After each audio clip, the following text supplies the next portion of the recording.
Hi എല്ലാവർക്കും നമസ്കാരം. എൻ്റെ പേര് ഇന്ദു റാഫേൽ, പാലക്കാട് നിന്നാണ്. ഞാനൊരു എയർ ഹോസ്റ്റസ് ആയിരുന്നു. ഇപ്പോൾ കൂടുതലും തമിഴ് മൂവീസാണ് ചെയ്യാറുള്ളത്. ഒരു തമിഴ് മൂവി ലൊക്കേഷനിൽ നിന്നാണ് സംസാരിക്കുന്നത്. മൂവിയുടെ പേര് ഉനക്കാക പിറന്തേ. ഡയറക്ഷൻ ചെയ്യുന്നത് നമ്മുടെ ഡയറക്ടർ ആൻഡ്രൂ ഇലഞ്ഞി സാറാണ്. പിന്നെ നമ്മുടെ chief associate Praveen Babu. Camera ചെയ്യുന്നത് അനിൽ വിജയ്.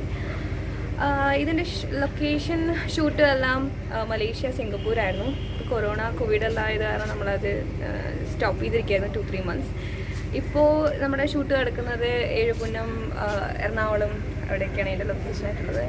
പിന്നെ എല്ലാവരും മൂവി കാണുക, കണ്ടിട്ട് അഭിപ്രായം പറയുക. ഇതൊരു എല്ലാവർക്കും ഇഷ്ടപ്പെടും. ഇതൊരു ഹൊറർ തീമാണ്. റിയൽ ലൈഫ് ഇൻസിഡൻറ്റ് ബേസ്ഡ് ആയിട്ടുള്ളൊരു സ്റ്റോറിയാണ്. So thank you so much. Please support. എല്ലാവർക്കും നമസ്കാരം. ഞാൻ ലാവണ്യ ചന്ദ്രൻ, സ്വദേശം പാലക്കാടാണ്. ഇപ്പോൾ നമ്മൾ നിൽക്കുന്നത് ഉനക്കാക പിറന്തേൻ തമിഴ് മൂവിയുടെ ലൊക്കേഷനിലാണ്. നമ്മുടെ പ്രൊഡ്യൂസർ സാറ് ആൻഡ്രൂ ഇലഞ്ഞി, പിന്നെ ഡയറക്ടർ പ്രവീൺ സാറ്, പിന്നെ ക്യാമറ ചെയ്യുന്നത് അനിൽ ചേട്ടൻ. പിന്നെ ഇതിൽ ഷൂട്ടിങ് മുമ്പ് പ്ലാൻ ചെയ്ത് സിംഗപ്പൂർ, മലേഷ്യയ്ക്കായിരുന്നു.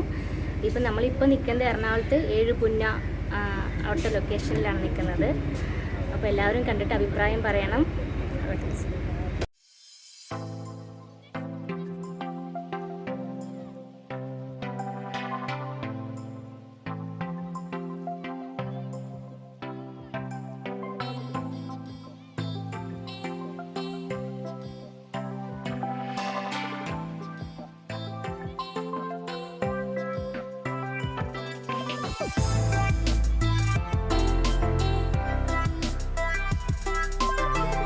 കൊച്ചിയിൽ കണ്ട സുന്ദരികൾ എങ്ങനെ പ്രേതങ്ങളായി മാറിയെന്ന് നിങ്ങൾ കണ്ടുവല്ലോ.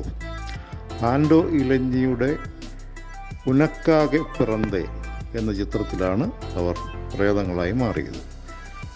നിങ്ങൾ എല്ലാവരും ചിത്രം കണ്ട് ആ ചിത്രത്തെ പ്രോത്സാഹിപ്പിക്കണമെന്ന് അഭ്യർത്ഥിക്കുന്നു.